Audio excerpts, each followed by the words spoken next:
लक्ष्मण गए। लक्ष्मण को देखा रावण ने। लक्ष्मण ने कहा कि मुझे भैया राम ने भेजा है। कैसे आए धरणीधर?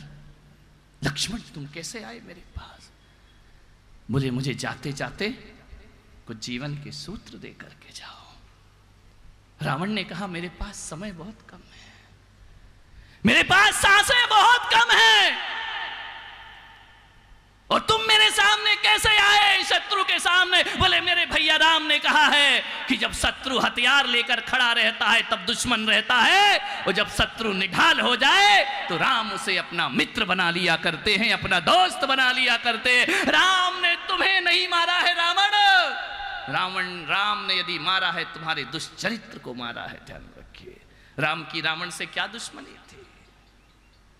क्या कहा है श्री राम ने? बोले जाओ जीवन के सूत्र दो। रावण ने कहा पूछो जल्दी, 9:45 होने वाले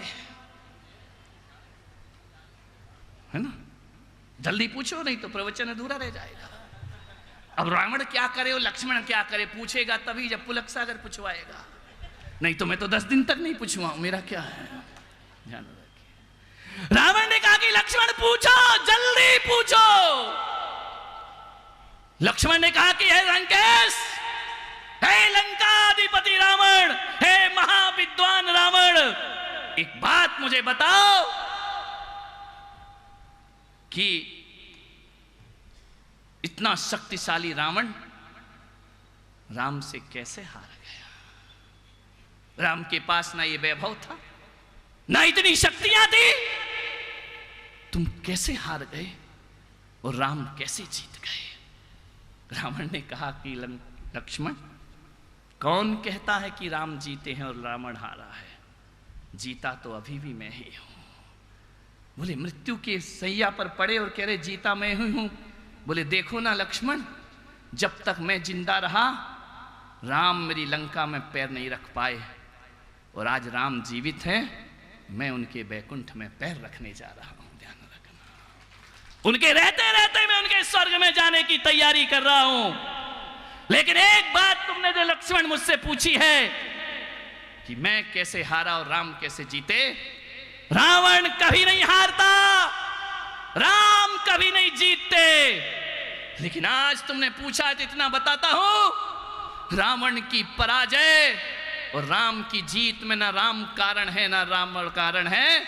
यदि कोई कारण है लक्ष्मण, आज मैं हारा हूं तो मेरे पास तुम्हारे जैसा भाई नहीं था, और आज राम जीते हैं, उनके पास तुम्हारे जैसा भाई था। मेरा भाई तो मेरी मृत्यु का इंतजार करता है, मेरा भाई तो मेरे मृत्यु के राज बताया करता है। मैं हारा हूं अपने भाई की वजह से, मैं हारा हूं विभीषण की वजह से, और राम जीते हैं तो लक्ष्मण की वजह से। ध्यान रखना, जिसके पास लक्ष्मण जैसा भाई होगा वो दुनिया में कभी भी पराजित, और जिसके पास विभीषण जैसा भाई होगा वो दुनिया में कितना भी शक्तिशाली बन जाए, एक छोटा सा तिनका भी उसे परास्त कर देगा। तो अहमदाबाद वालों बोलो, विभीषण जैसे भाई हो या लक्ष्मण जैसे भाई हो? ध्यान रखना, सोचना है विचार। अभी तो तुम लक्ष्मण ही बोलोगे, वो बड़े भाई से पूछना पड़ेगा बोल रहे विभीषण है या लक्ष्मण है। ध्यान रखना, षड्यंत्र रचता है आदमी। तुम इसलिए जीत गए राम कि तुम्हारे पास लक्ष्मण जैसा भाई था, और मैं इसलिए हार गया कि मेरे पास विभीषण जैसा भाई था। ध्यान रखना, एक बात सोचिए, विचार करिए, ये भ्रात प्रेम, ये भ्रात मित्रता, विचार करना है आपसे मैं निवेदन कर रहा हूं। लक्ष्मण को काय का वनवास मिला था? वनवास तो राम जी को मिला था। कैकेयी ने लक्ष्मण के लिए तो मांगा ही नहीं था, सीता के लिए मांगा ही नहीं था, लेकिन बाहरे भाई का प्यार। सौतेले भाई थे, सगे भाई तो नहीं थे ना, लेकिन विभीषण तो सगा भाई था। ध्यान रखना, नकुल सहदेव युधिष्ठिर ये सौतेले भाई थे, मेरे भाई। ध्यान रखिए, ये सगे भाई नहीं थे। ध्यान रखना, सौतेले भाइयों ने वो करके दिखा दिया। भरत शत्रुघ्न सौतेले भाई, लेकिन सगे भाइयों से भी ज्यादा इन्होंने अपने जीवन में प्रेम को दर्जा दिया था। आपसे निवेदन है कि जब भी अपने घर में बर्बादी आती है ना, तो पड़ोसियों की वजह से नहीं, घर की लड़ाई से घर बर्बाद हुआ करता है। महाभारत दो भाइयों की लड़ाई थी, रामायण परिवार की लड़ाई थी। इतिहास को उठा करके देखो, भरत बाहुबली ये भाई, ध्यान रखना, भाइयों का झगड़ा था। कमठ पारसनाथ भाइयों का झगड़ा था। और मैं आज ये प्रवचन का विषय इसलिए लेकर आया हूं, एक चिंतन मैं आपको देना चाहता हूं। पड़ोसियों से झगड़ा करोगे तो इस जन्म की लड़ाई इसी जन्म में खत्म हो जाएगी, लेकिन भाई से झगड़ा करोगे 7 जन्म तक लड़ाई खत्म नहीं हुआ करती है। ध्यान रखना, भाव भाव तक लड़ाई चला करती है। कमठ और पारसनाथ की लड़ाई 10 भाव तक चला करती है। ध्यान रखना, भाई से लड़ाई मत कर। खून की लड़ाइयां ये अनंतानुबंधी कषाय बनती हैं, ऐसा आगम कहता है। ध्यान रखना, वो जितने भी झगड़े हुए हैं वो परिवार के झगड़े हुए हैं। और जब भी आदमी को धोखा मिलता है वो अपनों से मिला करता है। मीरा को जहर किसी पड़ोसी ने दिया था। किसने दिया था? परिवार के लोगों ने तो दिया था ना। राम को वनवास अपने ही घर के लोगों ने दिया था, ध्यान रखिए। और भरत चक्रवर्ती का मानभंग कोई और नहीं करता है, उनका भाई उनका मानभंग कर दिया करता है। ध्यान रखना, अरे भारत यदि नाजुक बना है, ये भारत यदि गुलाम बना है, फिर मत सोचना कि अंग्रेजों के कारण बना है। अंग्रेजों की क्या ताकत की हमारे देश पर हुकूमत कर सकते, मुगलों की क्या ताकत की हमारे देश पर हुकूमत कर सकते। भारत यदि बरसों गुलाम रहा है तो दुश्मनों की वजह से नहीं, अपने गद्दारों की वजह से भारत गुलाम रहा है। ध्यान रखना, रानी लक्ष्मीबाई को कोई अंग्रेज नहीं मार पाते, लेकिन अपने लोग जब गद्दारी करते हैं, वो जब घोड़ा बदल देते हैं, तो खतरा तो अपनों से होता है। महात्मा गांधी को किसी अंग्रेज ने नहीं मारा, कोई मारता है तो अपने देश का हिंदुस्तानी उन्हें माना करता है। इंदिरा गांधी को अपने ही सुरक्षा कर्मी मार दिया करते हैं। मैं आपसे निवेदन करता हूं, खतरा दूसरों से नहीं, खतरा अपनों से हुआ करता है। और आपसे बेहिचक कहता हूं कि जितना सम्मान जैन मुनियों का हिंदू समाज करती है, शायद जैन समाज उतना सम्मान नहीं कर पाती है। ध्यान रखना है, उनकी तपस्या, अपने ही दुश्मन बनते हैं, अपने ही लोग अपना घात करते हैं। तो मैं आपसे निवेदन कर रहा हूं, दूसरों से मत डरो, डरो तो अपनों से डरने का प्रयास करिए। दिल के छाले झुलसते हैं सीने के दाग से, वो घर को आग लगती है घर के चिराग से। ध्यान रखना, पड़ोसी हमारा घर जलाने नहीं आते, अपने ही लोग अपना घर जलाते हैं। विचार करना है, आपको सोचना है, अपनों से सावधान रहो। सारी दुनिया तुम्हें क्षमा कर दे, और भाई ने क्षमा नहीं किया ना, तो तुम कितने भी क्षमा वाणी और मिच्छामी दुक्कड़म कहते रहना, कोई फर्क पड़ने वाला नहीं है मेरे भाई। सारी अब आती ना पर्यूषण के बाद, क्षमा वाणी, उत्तम क्षमा, मिच्छामी दुक्कड़म। वो भी देखता है आदमी दोस्त कौन है और दुश्मन कौन है। ध्यान रखना, दोस्तों के तो गले ही लगना, दुश्मनों के तो गले ही नहीं लगता है। ऐसा जा रहा मिच्छामी दुक्कड़म, दुश्मन है काय का मिच्छामी दुक्कड़म बाजी वाले को कह रहा है। आजकल तो वो एक चीज और, पहले तो कार्ड चलते थे, अब तो वो चल गया है मोबाइल SMS। ध्यान रखना, क्या लिखा है उसने भी नहीं पढ़ा, किसने भेजा उसने भी नहीं पढ़ा, गाली भी लिख दो तो कहेगा मिच्छामी दुक्कड़म लिखा है। ध्यान रखिए, आदमी के पास सब औपचारिकताएं बन गई हैं। क्षमा, सारा दुनिया भी क्षमा कर देती तो बाहुबली को केवल ज्ञान नहीं होता, लेकिन जब सगा भाई क्षमा करता है ना, तब केवल ज्ञान बाहुबली को प्रकट हो जाया करता है। ध्यान रखिए, खतरा तो अपनों से है, अपनों से सावधान रहो। इसलिए मैंने कहा कि सबसे झगड़ा करना, लेकिन अपने भाई से कभी झगड़ा मत करना। भाई भाई आपस में कभी ना लड़े, भाई भाई की भुजा हुआ करती है। ध्यान रखना, भाई भाई की ताकत हुआ करती है। आपसे एक ही आग्रह करूंगा, एक तरफ कुआं है और एक तरफ खाई है, पत्नी आ जाती है ना, एक तरफ कुआं है और एक तरफ खाई है, मैं फिर भी आंखें बंद करके चलता हूं, क्योंकि मेरे साथ मेरा भाई है। ध्यान रखना, एक भाई होना चाहिए। आज तो भाई बचे ही नहीं है। हम दो, बोलो बोलो, हम दो, हमारे कहां दो, एक ही बचा है। तरसेगा, चित्रों में देखेगा ताऊ जी कौन होते हैं, चाचा कौन होता है, मामा कौन होता है, भाई कौन होता है, भाभी कौन होती है, देवरानी कौन होती है। सब रिश्ते खत्म होने वाले। तुम ऐसे दिखाना पड़ेंगे जैसे किताबों में डायनासोर को दिखाया जाता है, वैसे तुम कहोगे कि यहां कोई ताऊ भी होता था, यहां कोई चाचा भी होता था। कैसी मानसिकता है तुम्हारी? एक औलाद, सारा देश की जिम्मेदारी तुमने ले रखी है क्या मेरे भाई? ध्यान रखिए मान्यवर। अब देखते हैं कल क्या होता है। समझ गए क्या? विचार करना है।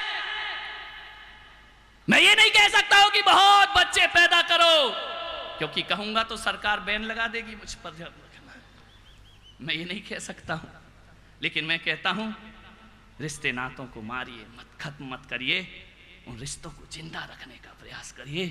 एक गमले में पौधा लगा के पानी सींचते हो, बच्चों की तरह पालते हो। अपने घर में भी एक दो औलाद हमारे घर में जरूर होना चाहिए। हमारे घरों में रिश्ते जिंदा होना चाहिए। कोई काम नहीं, अपने ही काम आएंगे। झगड़ा जब भी होगा, लड़ाई होगी, कितने भी लड़ने झगड़ने, सासुओं से निवेदन है, कितना भी बहू से लड़ लो झगड़ लो, अम्मा हो, जब पलंग पे लग जाओगी ना, भले ताने मार के दे, अपनी बहू पानी देगी, पड़ोसिन की बहू पानी देने वाली नहीं है। अपनी ही बेटी आएगी, अपनी ही बहू आएगी, अपने ही लोग काम आएंगे। आज लड़ लो झगड़ लो, वक्त फिर वहीं लेकर के आता है। मान्यवर, आपसे निवेदन है, कैसे परिवार रहे होंगे। राम को वनवास मिला, लक्ष्मण तड़प गए, मेरा भाई वनवास में जाएगा, मेरे भाई को वनवास, राम को वनवास। लक्ष्मण को इस बात का दुख नहीं था कि भरत को सिंहासन क्यों मिल रहा है, लक्ष्मण को दुख था कि राम को वनवास किस किए की सजा राम को प्राप्त हो रही है। पूरी अयोध्या देखो जिंदगी क्या होती है। सुबह राज तिलक होना है और सूरज की पहली किरण आती है, सब कैंसिल हो जाता है, 14 वर्ष का वनवास दे दिया जाता है। जिंदगी का कोई भरोसा नहीं। तेरे माटी के पुतले ना इतरा के चल, तेरे जीवन का कोई भरोसा नहीं। और बूंद पानी के पड़ते ही गल जाएगा, कच्चे बर्तन का कोई भरोसा। जिंदगी का क्या भरोसा है। वनवास हो गया।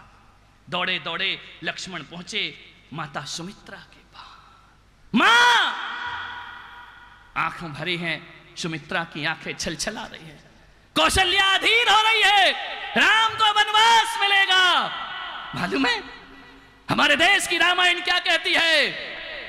वाल्मीकि रामायण कहती है कि दौड़े दौड़े गए लक्ष्मण सुमित्रा मां के पास, चरण छुए। मां, लक्ष्मण को देख करके मां की आंखें भर आई।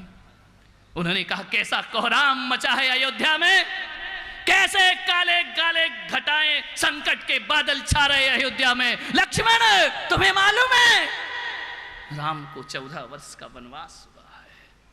लक्ष्मण ने कहा मां कैसे हुआ?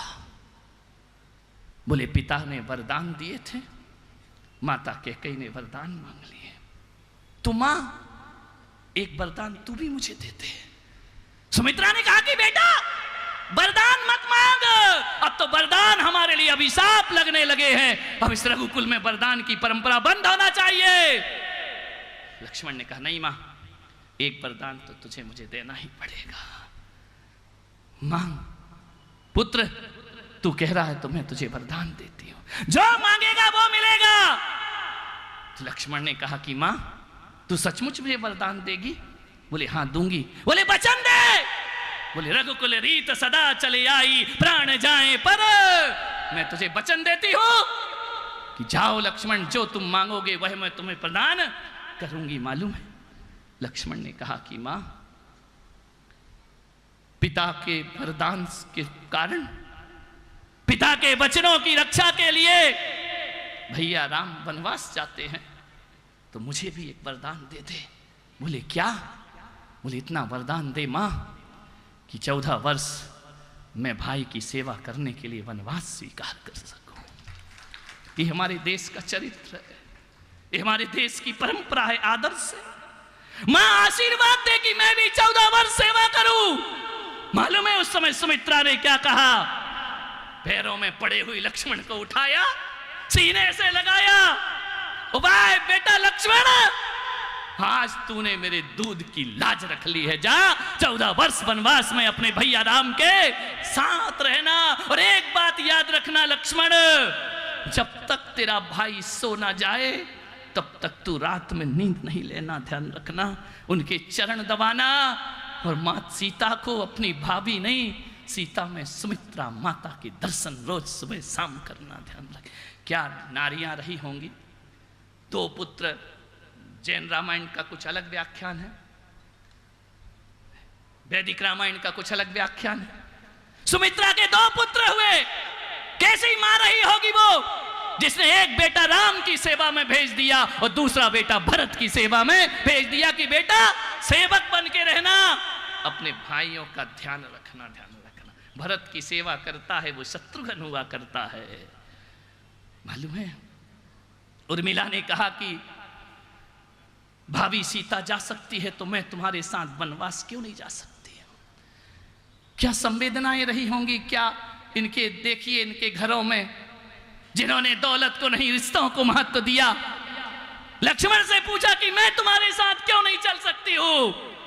तुम सोचते हो कि राम को वनवास हुआ, वनवास अकेले राम को नहीं हुआ, लक्ष्मण को भी वनवास हुआ। लक्ष्मण को ही वनवास नहीं हुआ, उर्मिला को भी 14 वर्ष का वनवास, महलों में वनवासी का जीवन गुजारा उर्मिला ने। भरत को भी 14 वर्ष का वनवास हो गया। देखो, एक स्वार्थ की रेखा घर में आ जाए तो एक को नहीं 4 को वनवास हो जाया करता है। भरत जी वनवासी हो गए। मैं नहीं बैठूंगा 14 वर्ष सिंहासन पर, इसमें मेरे भाई का अधिकार है। यदि मेरा भाई जंगल में वनवासी का भेष जटाजूट धारण करता है तो भरत अयोध्या में भी जटाजूट धारण करके जिएगा, ये सम्राट बन करके जिएगा। क्या परिवार, क्या लोग रहे होंगे वो विचार करो।